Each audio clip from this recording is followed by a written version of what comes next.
Assalamualaikum warahmatullahi wabarakatuh.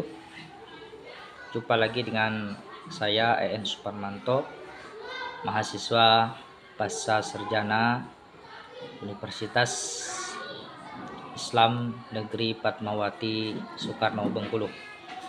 Baik, pada kesempatan ini saya sedikit akan mengulas bagaimana lingkungan sosial atau media sosial agar dapat membentuk karakter yang islami. Kita tahu media sosial yang diamati meliputi penggunaan aplikasi, konten, dan efek yang ditimbulkan dalam pembentukan karakter seseorang anak.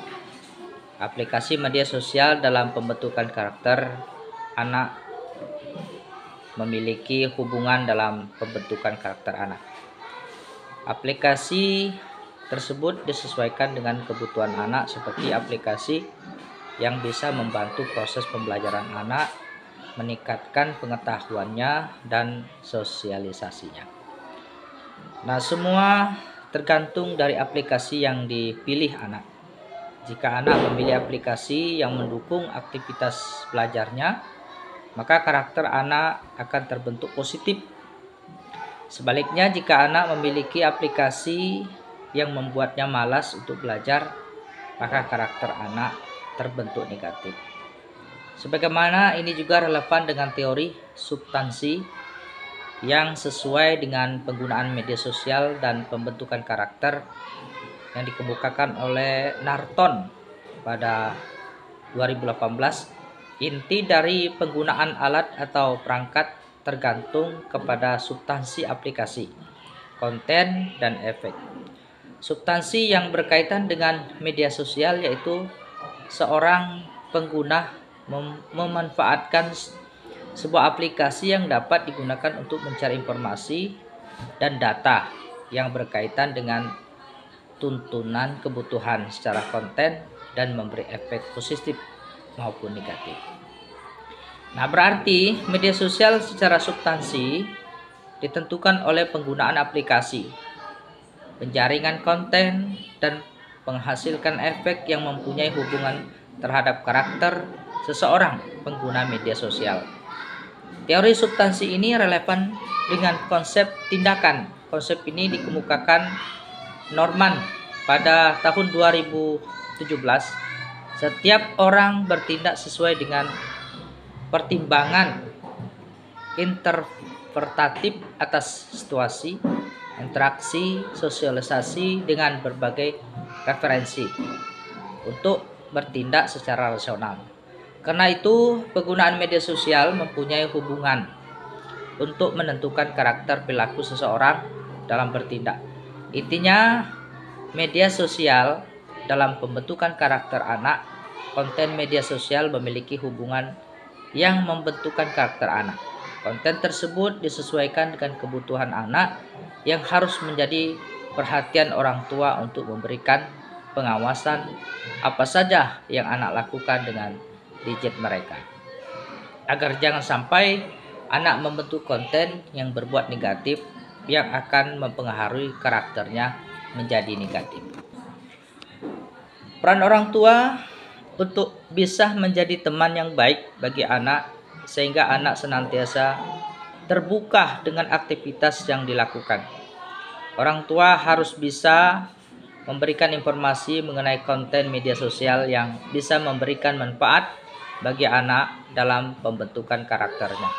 Ini relevan dengan teori yang dikemukakan oleh informasi dari Cole dan Engels 2018. Pesan menentukan kemampuan seseorang mengelola informasi. Setiap orang membutuhkan informasi atau data untuk menambah referensi, pengetahuan, dan wawasan tentang banyak hal yang berkaitan dengan kehidupan. Itulah sebabnya banyak anak senantiasa mencari informasi tentang eksistensi dirinya, termasuk melalui penggunaan media sosial. Informasi memuat pesan yang diperlukan sebagai referensi bagi anak, mempunyai hubungan erat dengan pembentukan karakter seseorang. Orang tua harus mampu memberikan penjelasan mana hal yang baik dan mana hal yang buruk. Teori yang relevan yaitu teori efek dominan dikemukakan oleh Eknas 2017. Karakter manusia mempunyai efek dominan dalam dirinya sesuai dengan kebiasaan. Ini memberikan pandangan bahwa anak dengan mudah terpengaruh dengan hal-hal yang dominan yang menjadi kesukaan atau favoritnya, seperti halnya dalam penggunaan media sosial. Secara bertahap dan berkesinambungan, anak sekarang senang menggunakan media sosial dalam gadgetnya yang secara sadar atau tidak sadar telah menentukan efek dominan dari media sosial yang diaplikasikan sesuai dengan konten dan kebutuhan efek.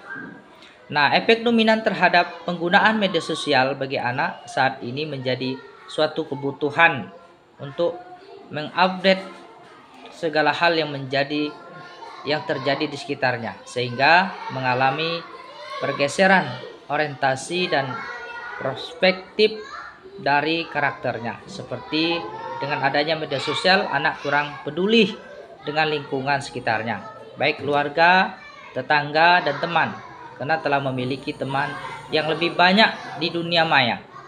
Pandangan ini sesuai dengan konsep perubahan diri yang dikemukakan oleh Devayanti pada tahun 2018. Perubahan dalam diri seseorang tidak terlepas dari 3 konsep, yaitu memahami kekuatan lingkungan yang membentuk karakternya, yang kedua membangun kebiasaan baik, dan ketiga memanfaatkan waktu secara maksimal. Pandangan ini sangat membentuk karakter anak dalam menggunakan media sosial untuk berkomunikasi dan berinteraksi dengan personalitas yang berkarakternya. Intinya, media sosial berefek dalam pembentukan karakter anak. Karena itu diperlukan kesungguhan dan perhatian orang tua untuk memberikan pencerahan kepada anak dalam menggunakan media sosial secara profesional dan etis, sehingga tidak memberikan efek negatif dalam pembentukan karakter anak yang seharusnya dilakukan sejak dini oleh orang tua kepada anaknya. Sebagai kesimpulan, media sosial menjadi penting di era dewasa ini. Penggunaan media sosial ditentukan oleh aplikasi, konten, dan efek yang ditimbulkan dalam pembentukan karakter seorang anak. Terbentuknya karakter anak yang positif dan negatif dari media sosial yang digunakan pada gadgetnya. Dampak positif penggunaan sosial media, anak bisa ikut berpartisipasi dalam mencari materi pembelajaran serta membantu anak dengan mudah menyelesaikan tugas-tugasnya dengan baik. Nah, orang tua berkewajiban melakukan pengawasan terhadap anak-anaknya dengan memperhatikan media sosial yang efek tertentu pada fisik seseorang. Orang tua harus mendampingi anaknya pada saat anak melakukan interaksi dengan temannya melalui jejaringan sosial, memperhatikan keamanan anak pada saat membuka internet, dan mengawasi pergaulan anak jangan sampai bergaul dengan teman yang bukan pada tempatnya. Inilah mungkin yang bisa kami sampaikan. Terima kasih atas semua perhatian. Mohon maaf jika ada kesalahan kekhilapan. Bila taufiq wal hidayah. Wassalamualaikum warahmatullahi wabarakatuh.